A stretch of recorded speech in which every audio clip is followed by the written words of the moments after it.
ವಿಶ್ವವಿಖ್ಯಾತ ಸುಮಾರು 909 ವರ್ಷ ಇರ್ತಕ್ಕಂಥ ಇಡೀ ಜಗತ್ತಿನಲ್ಲೇ ವಿಶ್ವರೂಪವನ್ನು ಹೊಂದಿರತಕ್ಕಂಥ ಶ್ರೀ ಚೆನ್ನಕೇಶ್ವರ ಸ್ವಾಮಿನಲ್ಲಿ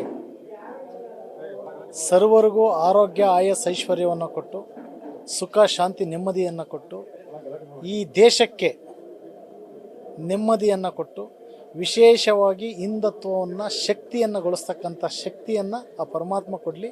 ಈ ದೇಶವನ್ನು ನಡೆಸ್ತಕ್ಕಂತಹ ಸನ್ಮಾನ್ಯ ನರೇಂದ್ರ ಮೋದಿಯವರಿಗೆ ಇನ್ನೂ ಹೆಚ್ಚು ಶಕ್ತಿಯನ್ನು ಕೊಡಲಿ.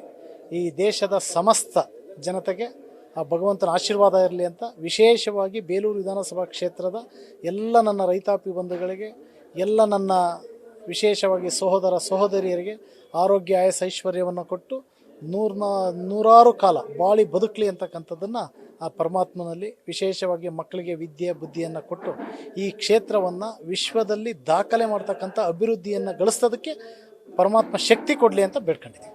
ಸರ್, ಈಗ ಒಂದು ಟ್ರೆಂಡ್ ಆಗ್ತಿದೆ. ಈ ಪ್ರೀ ವೆಡ್ಡಿಂಗ್ ಶೂಟ್ ಅಂತ ಮಾಡ್ತಾ ಇದ್ದಾರೆ. ಈ ಮೊನ್ನೆ ನಿಮ್ಮ ಘಟನೆ ಗೊತ್ತಿರಬೇಕು, ಬೆಟ್ಟದ ಭೈರವೇಶ್ವರ ದೇವಸ್ಥಾನ ನಡೆದಂಥ ಘಟನೆ. ಇದ್ರ ಬಗ್ಗೆ ಏನು ಹೇಳ್ತೀರಿ ನಾವು? ಸರಿನಾ ತಪ್ಪಾ? ಧಾರ್ಮಿಕ ಕ್ಷೇತ್ರಗಳಲ್ಲಿ ಅದು ಸರಿ ಅಂತಲೂ ಹೇಳೋಕ್ಕಲ್ಲ, ತಪ್ಪು ಅಂತಲೂ ಹೇಳೋಕ್ಕಾಗಲ್ಲ. ಯಾಕೆ ಅಂತಂದರೆ ಒಬ್ಬೊಬ್ಬರು ಒಂದೊಂದು ರೀತಿಯಲ್ಲಿ ಅದನ್ನು ಯೋಚನೆ ಮಾಡ್ತಕ್ಕಂಥದ್ದಾಗತ್ತೆ. ಬಹುಶಃ ಅದ್ರ ಬಗ್ಗೆ ನನಗೆ ಮಾಹಿತಿ ಇಲ್ಲ. ಸಂಪೂರ್ಣ ಮಾಹಿತಿ ತಗೊಂಡು ತಮಗೆ ಹೇಳಿಕೆ ಕೊಡ್ತೀನಿ.